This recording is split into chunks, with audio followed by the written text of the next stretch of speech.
So this afternoon here we're hosting an international mayors panel discussion about transitioning from having been industrial or post-industrial cities to delivering green revolutions within our cities. And it was really important for Glasgow to collaborate with Greater Manchester to do this, and we jumped at the opportunity to collaborate with Mayor Andy Burnham. Here we are very pleased to welcome you to the host city zone for this eminent international mayors panel discussion at COP26. Greater Manchester and Glasgow have so much in common. It's very fitting actually that we're leading this discussion.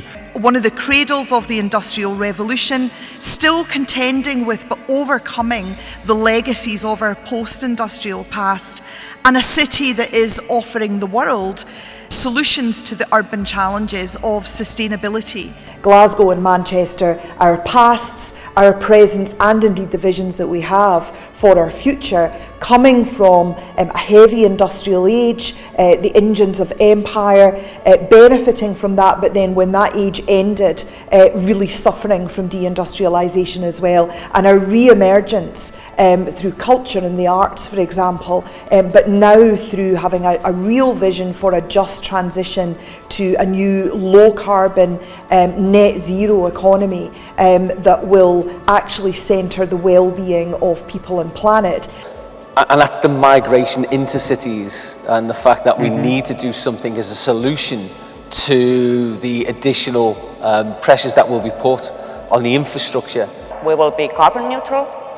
We will be a city with sustainable use of natural resources, and the city with no waste. Clearly cities, as we've already heard, are demonstrating their willingness to set the standards of ambition, to step up and to take risks. What it does is send a really powerful message, I think, to nation states and indeed to the United Nations, to international institutions, that cities are collaborating. I'm very impressed with the actions that Manchester is taking, like some other cities like Glasgow that we're in right now, to move beyond the challenges of the 60s and 70s as the UK deindustrialised. Manchester today is a live, moving forward, exciting, proud place, and I think it speaks well of everybody involved. If we were able to look at nation states, subnational areas, I think we are more able to reach those goals in a more timely effort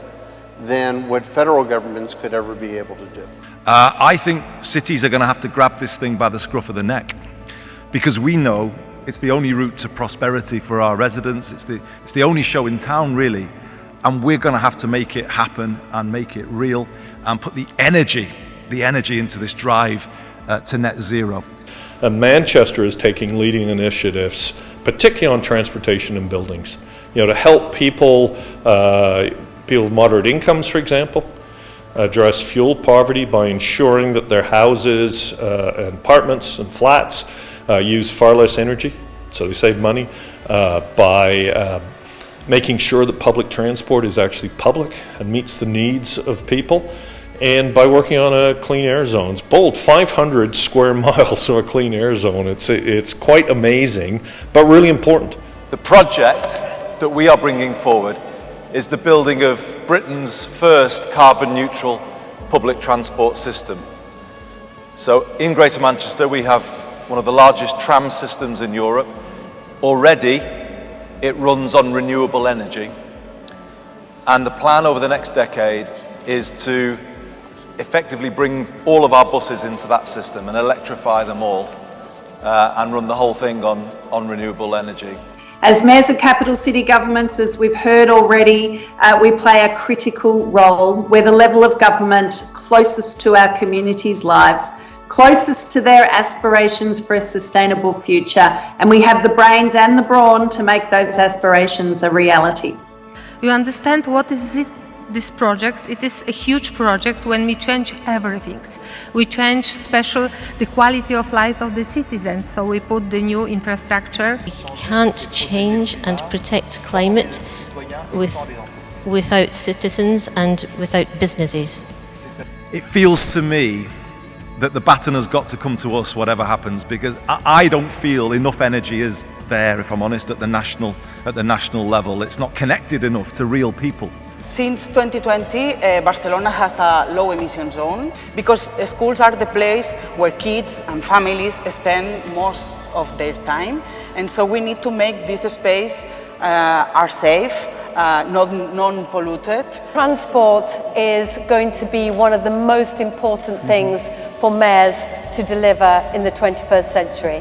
One of the amazing things that happens somewhere like COP, which is in itself an incredibly important event, is it allows people from all over the world to come together, cities leaders, the people who are genuinely going to take action on things like climate change, to share ideas, to share problems and how to overcome them. Because if we are going to avoid climate breakdown, we have to act today. And to me, that's the gift of what's happening in Manchester under the Mayor's leadership, and the gift of what's happening in some other world cities too.